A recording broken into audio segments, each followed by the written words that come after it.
기독교 변정학 네 번째 강의를 시작하도록 하겠습니다. 이번 기독교 변정학 네 번째 강의에서 저희들이 다루고자 하는 것은 기독교 변정의 역사에 관해서 우리가 살펴보도록 하겠습니다. 특별히 기독교 역사에 관해서 우리가 살펴보려고 할 때에 모든 기독교 역사에 대해서 다 살펴볼 수는 없을 것 같고, 가장 중요하게 여길 수 있는 것인 초대 교회의 기독교 변정의 역사라고 하는 것을 우리가 한번 살펴볼 것이고, 또한 현대 기독교 변정학자들이 어떤 방식으로 기독교 변정을 했는지 그 부분들을 살펴보도록 하겠습니다. 그런데 지난 시간에 우리가 다 마치지 못한 기독교 이단에 대해서 하나를 더 하고 수업을 진행하도록 그렇게 하겠습니다. 지난 시간에 우리가 이제 살펴보지 못했던 부분이 영지주의입니다. 영지주의는 그노티시즘이라고 하는 말인데, 이 말이 갖는 의미는 지식이라고 하는 말입니다. 그노티시즘이라고 하는 게 지식이라고 하는 말인데, 이 말의 영지주의가 가지고 있는 그 지식의 의미는 영적 지혜를 말합니다. 혹은 영적 지식을 이야기를 하고 있는데, 직관적인 그런 이해에 관심을 갖고 있다라고 볼 수 있고, 이 영지주의자들이 주장하고 있는 내용은 다른 게 아닙니다. 깨달음에 관심을 가지고 있다라고 말씀을 드릴 수 있습니다. 영지주의 형태는 원래 헬라 철학에서 플라톤의 이데아 사상에 중점적으로 관심을 많이 가지고 있습니다. 현실 세계보다는 천상의 세계에 관심을 갖는 거고, 보이는 세계보다는 보이지 않는 그와 같은 지식에 관심을 갖습니다. 그래서 영적 지혜 혹은 영적 지식이다라고 말씀드릴 수 있습니다. 여기에서 이제 강조하고 있는 것이 있는데, 그것이 무엇인가 하면 예수는 육체적 존재가 아니거나 육체적 몸을 사용하셨을지라도 부활 때 그 몸을 버렸다는 거예요. 영지주의는 예수 그리스도가 부활하실 때에 이 육체 그 자체를 이미 버렸다는 거예요. 이유가 뭐 간단하죠. 육체라고 하는 것은 사악하고 타락하기 쉽고 죄를 짓기 쉬운 이런 육체에서 하나님이 오셨다라고 하는 것을 생각할 수 없었기 때문입니다. 예수가 세상에 온 목적은 무엇인가? 그것은 구원이 주된 목적이 아니라 참된 영적 지식, 영지를 전해주기 위해서 이 땅에 오셨다라고 하는 이야기입니다. 자, 그 다음에 이제 우리가 1장에서 두 번째 중요한, 마지막 부분에서 두 번째 중요한 것이 무엇인가 하면 교회 안에서의 지성적 차원을 회복하는 겁니다. 왜 기독교 변정이 필요하냐? 그것은 교회 안에서 지성적 차원을 회복하는 것이다 하는 것입니다. 교회를 우리가 염두에 두고 생각을 할 때는 지적인 측면보다도 영적인 측면을 굉장히 강조한다라고 보는 거죠. 그래서 교회 안에 들어갈 때는 생각하지 말라, 무조건 믿어라, 생각하지 말라, 순종해라, 이와 같은 거를 우리가 많이 듣고 성장을 했다라고 하는 거를 아마 여러분이 경험에 의해서 알고 있으리라고 생각을 합니다. 그런데 기독교 변정은 지성을 희생하지 않는다라고 하는 거를 우리가 반드시 염두에 두셔야 합니다. 왜 기독교 변정이 필요하냐? 그거는 교회 안에서 이제까지 무시되었고 배제되어 왔던 기독교 지성의 차원을 회복하는 것이다 라고 말씀을 드릴 수 있습니다. 이런 점에서 기독교 변정은 반지성주의, 엔티-인텔렉추얼리즘을 경계하고 있다 하는 이야기입니다. 반지성주의는 잘못하면 신앙과 삶을 분리시키는 그런 경향이 있을 수 있습니다. 우리가 잘 알고 있는 신앙에 굉장히 좋은 모본을 보였던 역사에서 분파를 우리가 생각을 해보게 되면 그 분파는 청교도입니다. 그런데 많은 사람들이 청교도를 생각할 때 반지성주의로 생각하는 경향이 많습니다. 그렇지 않아요.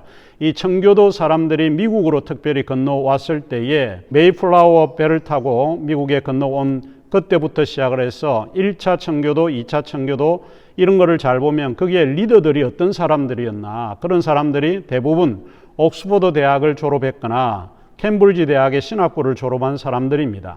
특별히 이제 침례교와 관련해서 1238년에 처음으로 로즈 윌리엄스가 프로비던스에 교회를 세웠을 때 그 리더였습니다. 근데 그분도 캠브리지 대학의 신학부 출신입니다. 이처럼 리더가 된다라고 하는 것은 지성을 무시하고 그러지는 않았습니다. 그래서 우리가 조금 더 기회가 되면 청교도의 역사를 살펴보면 그 사람들은 반지성주의가 아니었다라고 하는 것입니다. 왜 우리가 변정을 해야 되냐? 단순합니다. 그것은 교회 안에서 지성적 차원을 회복하는 것이다 하는 것을 기억을 해 주시면 좋겠습니다. 자, 1장 이제 마지막에 나가서 우리가 하나 더 설명을 하고 우리 2장으로 넘어가도록 그렇게 하겠습니다. 세 번째로 기독교 변정의 과제는 뭐냐? 그것은 기독교 밖의 지성인들의 회의적이고 무신론적인 물음에 답하는 데 있습니다. 믿지 않는 많은 사람들, 지성적인 이런 사람들이 기독교에 대한 공격을 하는데 논리적으로 우리에게 공격을 합니다. 이제 그런 데 대한 우리가 답변을 제시해야 합니다. 최근에 우리가 서점가에 가면 이 무신론자들이 쓴 책들이 굉장히 많습니다. 하나님이 없다라고 하는 것, 또 기독교를 믿는 거는 뭐 일종의 맹목적인 신앙이다, 뭐 이런 이야기를 많이 하고 있거든요. 그래서 우리가 준비를 해서 교회 밖에, 기독교 밖의 지성인들에게 이런 물음에 우리가 답해야 할 준비를 가져야 한다라고 이제 보는 것입니다. 자, 그러면 우리가 이제 제2장을 살펴보도록 하겠습니다. 이 제2장의 주제가 기독교 변정의 역사에 관한 내용입니다. 자, 첫 번째로 제가 강조하고자 하는 것이 무엇인가 하면 기독교 역사는 변정의 역사다, 이렇게 말씀을 드릴 수 있습니다. 초대 교회부터 시작을 해서 기독교는 변정되어야 하는 그런 상황 속에 있었다라고 말씀을 드릴 수 있습니다. 초대 기독교회가 직면한 두 가지 큰 문제가 있었는데 그 중에 하나가 교회 안에 내적인 문제가 있고 교회 밖의 문제가 있습니다. 교회 안의 문제는 뭔가 하면 교회의 정체성과 연관된 문제를 가지고 있었고, 교회가 존재해야 될 이유가 뭔지 이런 거에 대해서 고민을 하고 있었다라고 말씀드릴 수 있습니다.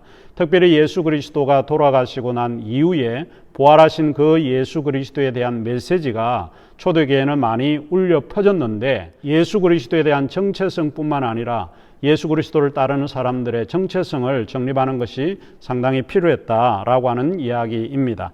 자, 이제 두 번째로 우리가 이제 생각을 해볼 수 있는 초대교회의 문제가 무엇인가 하면 교회 밖의 외적인 문제입니다. 이 외적인 문제는 이교도의 이단으로부터의 도전을 굉장히 많이 받았습니다. 우리 1장에서도 여러 이단들의 학설에 대해서 많이 살펴보았는데, 이교도들의 이단들이 교회를 공격하고 교회에 심각한 방해가 되었던 것을 우리가 기억을 합니다. 그래서 교회 밖에 이런 외적인 문제, 내적인 문제, 이 두 가지 때문에 굉장히 어려움을 많이 당했다라고 하는 것을 알 수 있습니다. 특별히 이 외적인 문제에서 기독교 교리에 대한 이단들의 주장이 편만에 있었기 때문에 교회 지도자들이나 참된 그리스도인들은 이 변정적으로 준비를 하지 않으면 안 되었다라고 하는 이야기입니다.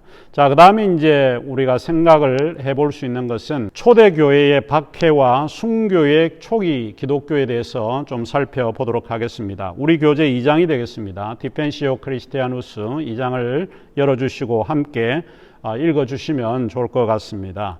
자, 먼저 우리가 생각을 해야 되는 것이 뭔가 하면 기독교 신앙에 대한 선택이 박해의 원인이었다. 왜 초대교회는 핍박을 받고 이런 어려움을 당했냐? 박해의 원인이 뭐냐? 왜 그 사람들은 핍박을 받았는가? 그 핍박의 원인이 뭔가라고 하는 것을 우리가 생각을 해볼 수 있는데, 그 첫 번째가 무엇인가 하면 기독교 신앙을 선택했기 때문에 그렇습니다. 우리는 그리스도를 따라야 되겠다. 우리는 그리스도 외에는 다른 어떤 것을 믿지 않겠다라고 하는 이런 결단에서 오는 핍박이다라고 말할 수 있습니다.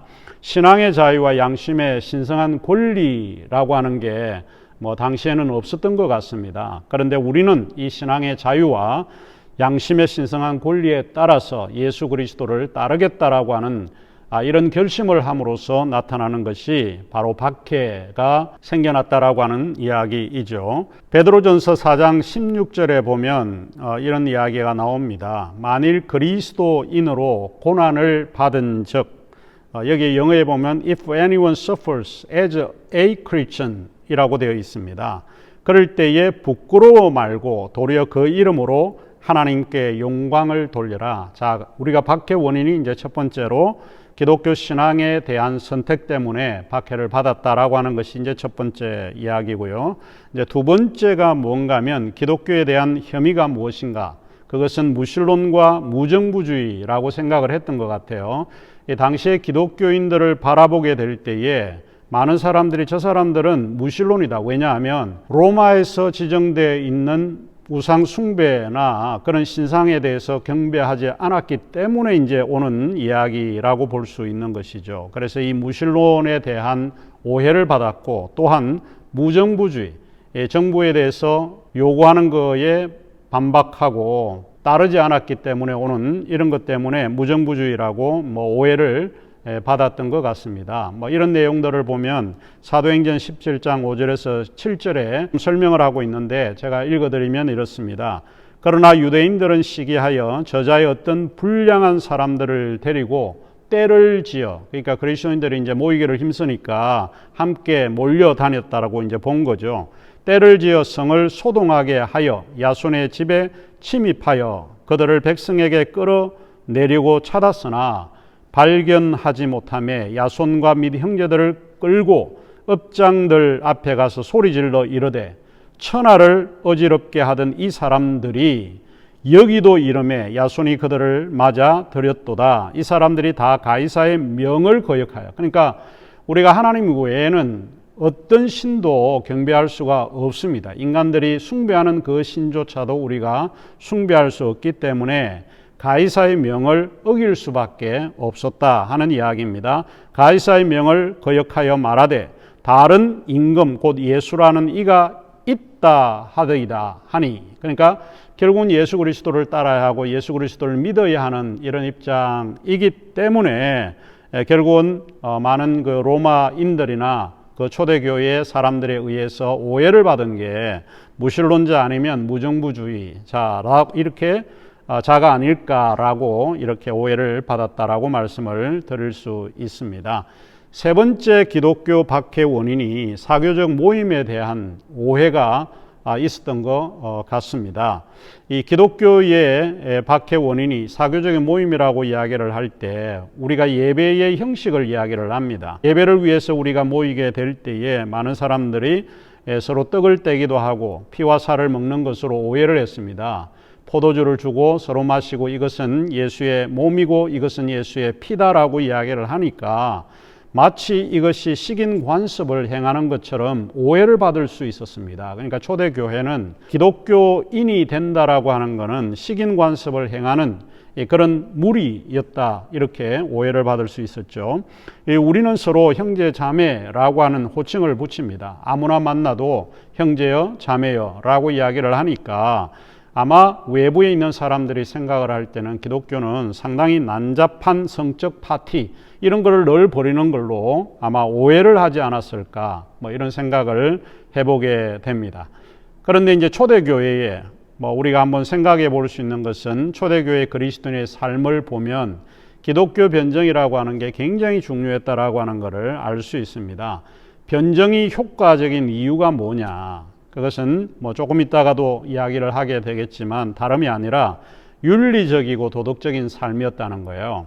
그러니까 많은 정부의 고관들이 사람을 시켜서 기독교인들이 무엇을 하는지 보고를 해라라고 이야기를 했을 때 하나같이 숨기지 않고 이야기를 한 것이 무엇인가 하면 그들은 굉장히 윤리적이고 도덕적이었다라고 하는 보고를 했다라고 합니다. 그만큼 영혼에 대한 그런 깨끗한 마음을 유지하려고 초대교회 그리스도인들이 그렇게 했던 것 같습니다. 이 영혼에 대한 사랑하는 마음, 이것이 초대교회는 굉장히 강했다라고 보는 거죠.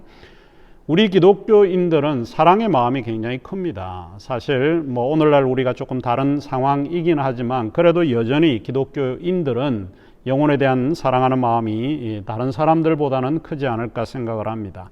야고보서 2장 13절에 보면 이런 이야기를 하고 있습니다. 긍휼을 행하지 아니하는 자에게는 긍휼 없는 심판이 있으리라. 긍휼을 심판을 이기고 긍휼은 심판을 이기고 자랑하느니라.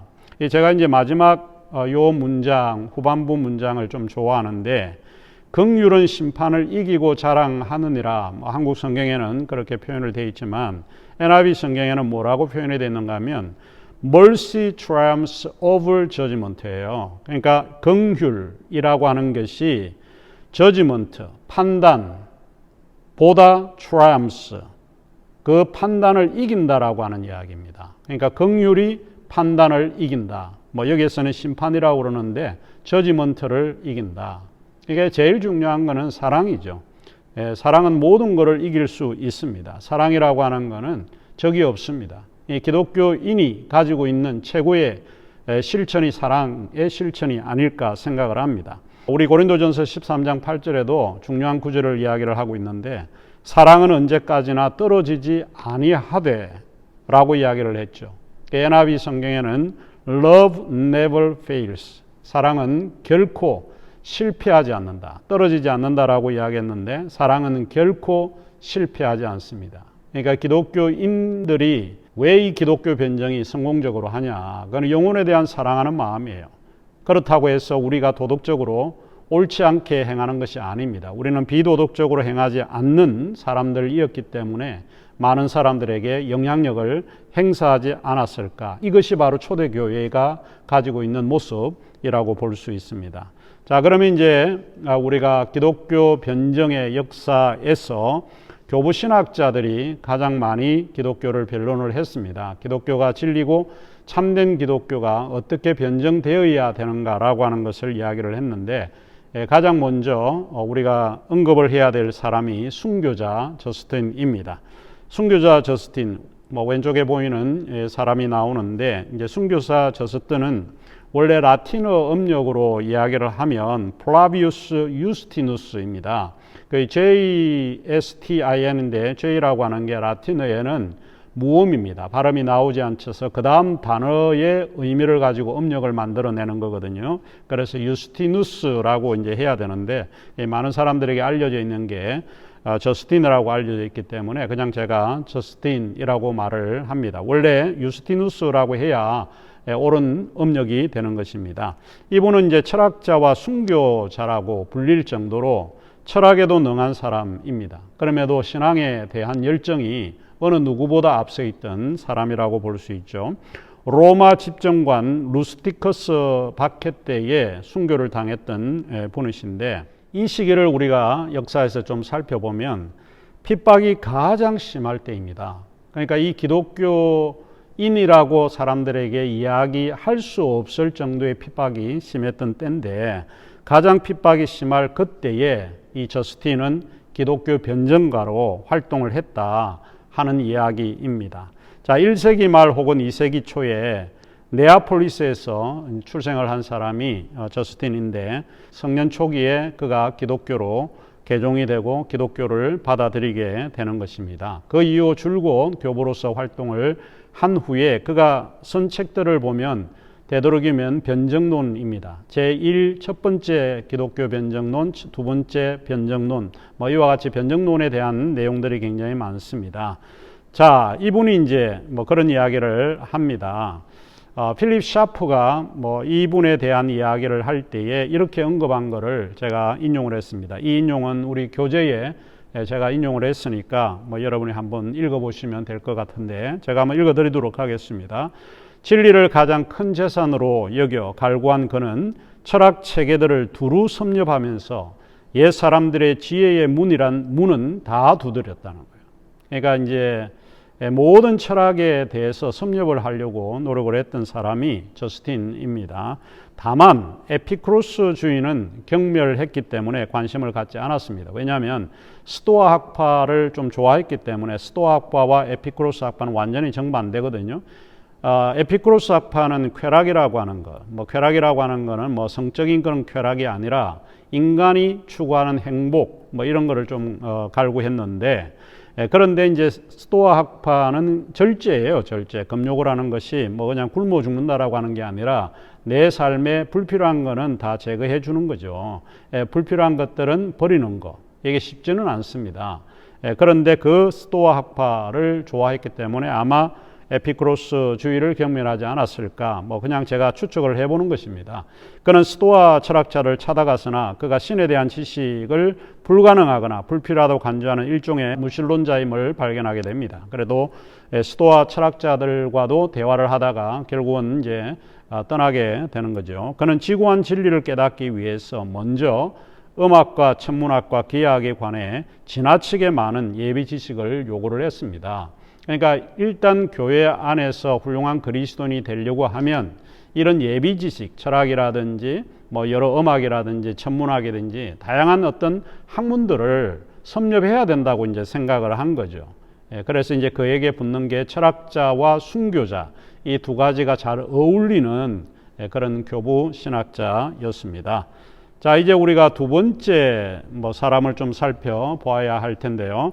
알렉산드리아의 클레멘트입니다. 알렉산드리아의 클레멘트는 우리가 잘 알고 있는 사람입니다. 이분도 타이투스 플라비우스 클레멘트라고 이제 말할 수 있습니다. 이제 왼쪽에 보이는 인물이 이제 클레멘트입니다. 아마 가장 위대한 선생, 초대교회의 가장 위대한 교부들 가운데 교사 이렇게 하면 아마 그분은 알렉산드리아의 클레멘트였을 것입니다. 아테네의 이교도 부모에게 출생을 했습니다. 어머님은 그리스도인이고 아버지는 이교도였죠. 헬레니즘 문화와 철학 체계를 미리 공부를 다 했습니다. 근데 우리가 이제 한 가지 재미나는 것 중에 하나가 무엇인가 하면 초대 기독교의 교부 학자들은 대부분 철학이나 이런 세상의 학문에 대해서 섭렵을 하고 정통했다라고 하는 것을 우리가 기억을 하셔야 합니다. 헬레니즘 문화와 철학 체계를 공부한 사람이기도 합니다. 성년이 되었을 때 기독교로 개종을 한 사람이 클레멘트인데 이집트 여행 중에 판타이누스 성경 해석자에 의해서 좀 영향을 받습니다. 판타이누스라고 하는 사람이 굉장히 성경에 해박하고 성경 해석에 대단했던 것 같아요. 그런데 그 사람으로부터 영향을 받았는데 이 클레멘트가 이제 그런 표현을 썼습니다. 아주 재미나는, 옛날에도 이제 이런 그 시적이고 문학적인 표현을 썼던 것 같아요. 그래서 제가 이제 조금 언급을 했는데, 시칠리아의 꿀벌처럼 사도적이고 예언적인 초원에서 꽃을 땄으며, 이게 굉장히 아주 문장이 상당히 문학적인 그런 문장을 쓰는 것 같아요. 제자들의 영혼에 진정하고 순결한 지식을 채워주는 사람. 그래서 자기가 영향을 받던 사람에 대해서 이제 그렇게 표현을 했습니다. 그 다음에 이제 신학교의 교리문답 선생으로 정평이 나 있죠. 그래서 이게 교리문답이라고 하는 게 일종의 지금으로 하면 신학교와 같은 학교인데, 거기에서 교리문답 선생으로 일을 했습니다. 이제 그가 지은 책들이 이제 몇 가지 있는데, 단편적으로 이제 나타나 있던 책들입니다. 대부분 이제 초기 기독교 교회에서 교부들이 이제 썼던 책들은 단편적으로 이렇게 나와 있는 책들입니다. 그리스도인들에 대한 권면이라든지 교사라든지, 그러니까 지금 우리가 이제 볼 때는 연구할 수 있는 아주 훌륭한 책들이 아닌가 이런 생각입니다. 아무래도 이제 과거의 것을 우리가 살펴보거나 과거의 어떤 사람에 대해서 연구를 하려고 그러면 결국은 그 사람이 쓴 책을 우리가 살펴보게 되면 책 속에는 그 시대의 문화도 알 수 있고 그 시대의 환경이나 배경 같은 것도 좀 알 수가 있거든요. 그래서 이 클레멘트가 지은 그리스도인들에 대한 권면이나 교사는 어떻게 해야 된다라고 하는 내용인데, 이런 거를 보면 그 당시의 그런 상황들을 짐작해 보지 않을까 싶습니다.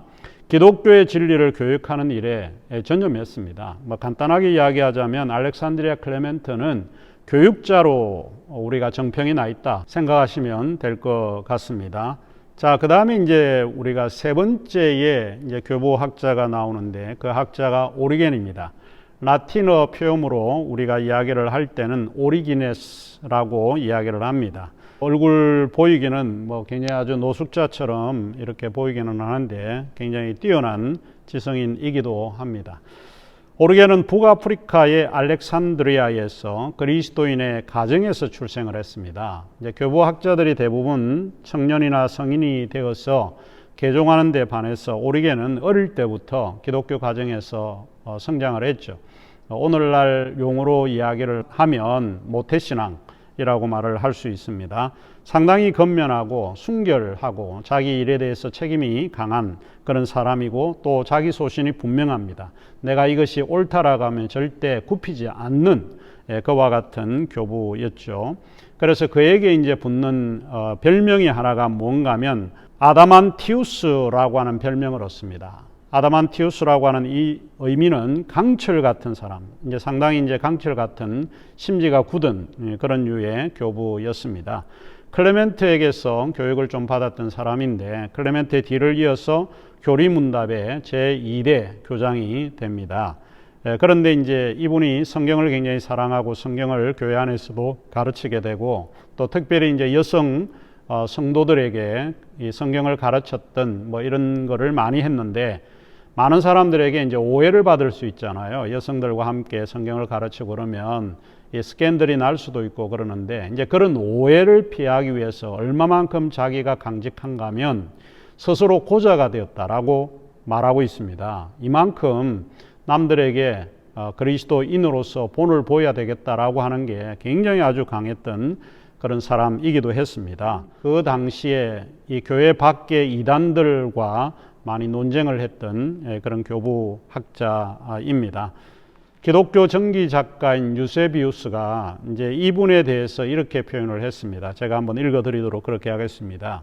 오리겐은 거룩한 말씀들을 단순히 문학적인 자세로 읽는 것에 만족하지 않고 더 나은 어떤 것을 추구했으며 그 나이에 이때가 이제 좀 젊은 나이인데 그 나이에 스스로를 깊은 사색에 몰두시켰고 또한 성경의 영감에 대한 보다 깊은 의미를 묻는 문제로 그의 아버지를 혼란스럽게 했다. 그러니까 이제 아버지는 뭐 순수한 기독교인인데 그 성경에 대한 내용이라든지 또 기독교의 여러 교리에 대해서 질문을 함으로써 아버지가 대답을 못했겠죠. 그러니까 굉장히 혼란스러웠던 것을 이 기독교 전기 작가 유세비우스가 그런 이야기를 합니다. 자, 그 다음에 우리가 네 번째로 살펴볼 교부학자입니다. 터툴리안입니다. 그리고 라틴어 발음으로 이야기할 때 테르툴리아누스라고 표현을 합니다. 이 교회 안에서도 많이 이제 알려져 있는 사람이기도 하죠. 카르타고에서 이제 출생을 했습니다. AD 160년에 출생을 했는데 그의 아버지가 이제 군대 지휘관이었기 때문에 이제 그리스와 로마 교육을 받았습니다. 어릴 때 이런 교육을 받는다는 것은 굉장히 중요한 그런 요소가 되는 것인데 뭐 이런 교육을 어릴 때부터 받았다라고 말씀을 드릴 수 있습니다. 라틴 교회 교회학 아버지라고 말을 하고 있습니다. 삼위일체 용어를 처음으로 사용을 했습니다. 이제 초대 교회가 제일 혼란스러웠습니다. 뭐 니케아 종교회가 325년이거든요. 325년에 그 성부, 성자, 성령이라고 하는 삼위일체에 대한 논쟁이 굉장히 심했습니다. 그런데 삼위일체라고는 트리니티라고 하는 이런 용어를 처음으로 사용한 사람이 누군가 하면 바로 이 터툴리안이라고 하는 사람입니다. 상당히 아주 뛰어난 그런 교리학자이죠. 그래서 라틴 교회 교회학 아버지입니다. 이제 특별히 라틴 교부라고 이야기를 할 때는 라틴어를 사용할 수 있는 학자였다라고 하는 이야기입니다. 이제 이분이 던지는 우리에게 질문이 무엇인가 하면 예루살렘과 아덴은 무슨 관계가 있는가라고 우리에게 질문을 던졌습니다. 그러면 아덴은 뭐고 예루살렘은 뭔가? 우리가 이제 은유적으로 또 메타포적으로 좀 잘 알 수 있는 것인데 아덴이라고 하는 것은 철학이라고 이야기를 할 수 있고 예루살렘이라고 하는 것은 신앙을 이야기를 합니다. 결국 철학과 신앙이라고 하는 것은 조화를 이룰 수 없다라고 이 터툴리안은 생각을 했습니다.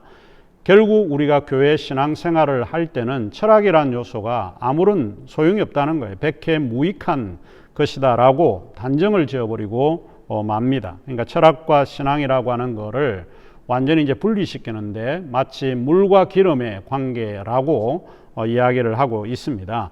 그런데 나중에 이분이 이단으로 정죄가 됩니다. 왜냐하면 몬타누스파가에 가입을 했기 때문에 그렇습니다. 이런 이단은 엄격한 금욕주의, 그러니까 기독교인이라고 하는 것을 표현하기 위해서 제가 이제 생각을 할 수 있는 거는 이제 초대 기독교에는 아무래도 이 금욕 이런 거, 절제 이런 거를 많이 강조를 했기 때문에 더 좋은 이런 훈련을 하는 곳에 들어가지 않았을까. 그래서 몬타누스파에 가입을 함으로써 뭐 이 이단으로 정죄가 됩니다. 그래서 엄격한 금욕주의, 또 교회 안에서 누군가가 세상과 짝하든지 이 세상을 사랑하고 이렇게 되면 권증을 합니다. 엄격한 권증을 하는 거죠. 거의 순교 열정 이런 거를 이제 강조하죠. 그러니까 세상을 택하든지 아니면 그리스도를 따르든지 둘 중에 하나라는 거예요. 문화적으로 우리가 표현을 할 때 이분은 문화에 대항하는 그리스도를 따르는 거예요. Christ against the culture. 이 문화는 세상적이고 이런 거를 우리가 받아들일 수 없다. 이렇게 주장을 합니다. 그래서 이분이 이제 한 이야기를 한번 제가 언급을 해드리면 이렇습니다. 터툴리안이 이제 이렇게 표현을 했죠. 그리스도는 왕이 되는 것을 거절하셨다. 이러한 사실은 여러분이 모든 세상의 권력이 하나님과는 상관이 없을 뿐만 아니라 하나님의 미워하시는 것을 상기시켜 준다. 한 영혼이 두 주인으로서 하나님과 가이사를 섬길 수 없으며 가이사의 형상은 동전 위에 새겨져 있지만 하나님의 형상은 사람 위에 새겨져 있다. 그러므로 진정 돈은 가이사에게 돌리고 하나님에게는 여러분 자신을 드리라. 그렇지 않고 모든 것이 가이사의 것이라면 무엇이 하나님의 것이 되겠느냐. 상당히 아주 어조가 설교의 의조를 가지고 이렇게 표현을 했습니다. 이제 가이사를 선택하든지 하나님을 선택해라. 하나님과 가이사 이 두 개를 다 선택해서 우리가 살아갈 수가 없다. 그러니까 둘 중에 하나를 선택해라. 이 터툴리안은 굉장히 명확합니다.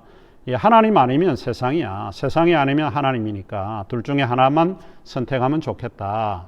그래서 두 사이에서 머뭇머뭇해서 뭐 이렇게 그리스도를 따르지 말아야 된다라고 이야기를 했습니다. 자, 그러면 네 번째 강의는 여기서 마치도록 하고 이어서 우리가 다섯 번째 강의를 시작하도록 하겠습니다.